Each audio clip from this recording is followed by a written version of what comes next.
All right, guys, now's the time to let the market shake itself out, okay? Let this selling exhaust itself. It's going to take time, guys. So remember, if you are dollar cost averaging, do it very slowly and with very small amounts to start, guys, and then you slowly do a little bit more, but spread it out. If you normally would buy once a week, maybe buy once every 2 weeks, or like I said, up to you how you want to do it. But make sure you have cash for 3 months, 6 months down the road in case we do go into a recession, guys. Because remember, it takes time for these tariffs to be felt through the economy. And just know analysts are going to be revising their price targets down. And then earnings most likely are going to be cutting guidance or lowering guidance, which that could cause the next leg down. You're going to have fear, panic, all this in the market, guys. And there's so much conflict out there right now. There's nothing good right now, okay? But I do want to tell you some stuff down the road that could potentially be a catalyst for the stock market to start recovering, okay?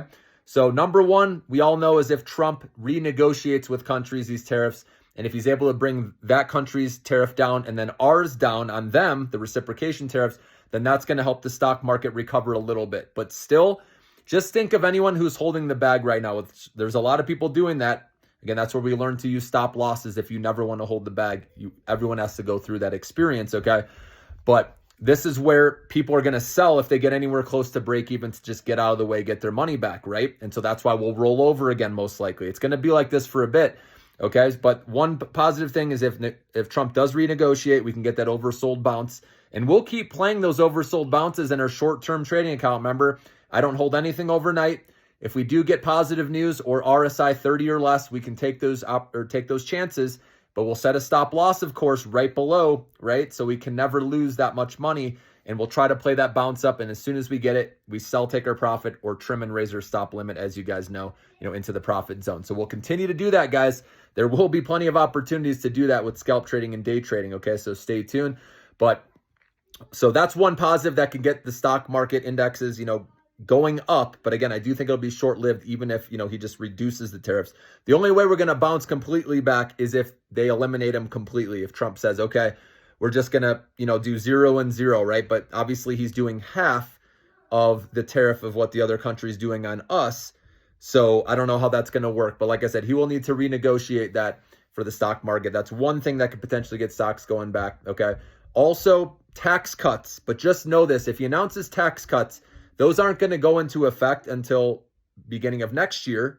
And so for this year, those aren't going to really be helpful, even though just the news of that, though, him announcing that can definitely have stocks go up, right, in the short run. But I do think most of these tax cuts are going to benefit the billionaires, okay? So just keep that in mind, but that could be a positive catalyst, again, if he announces tax cuts down the road. And then the other thing is, the Fed. The Fed is going to have to be the savior with the market now, coming across dovish, okay? If he does raise rates, it might not be May, maybe June, but if the economy is showing weakness, even if inflation is, still sticky, I think he won't have any choice but to lower rates down. And that's what Trump wants in the end, is lower interest rates, okay? So that could be a catalyst when Powell does reduce interest rates. But just know if there's a recession, it's a little bit different when it's a risk-off sentiment in the market. Obviously, when we got cuts in the past, right, that was great when the economy was holding up. But if the consumer, right, spending is weakening and unemployment, right, is going up, then it's going to be a little bit different scenario, okay, with an interest rate cut if people think we're going into recession. So just keep that in mind. But these can be positive catalysts to get the market back on track. But for right now, don't try to be a hero. Dollar cost average very slowly if you're going to hold 5+ years, guys. One day we'll come out of this, but it can definitely get uglier before it gets better.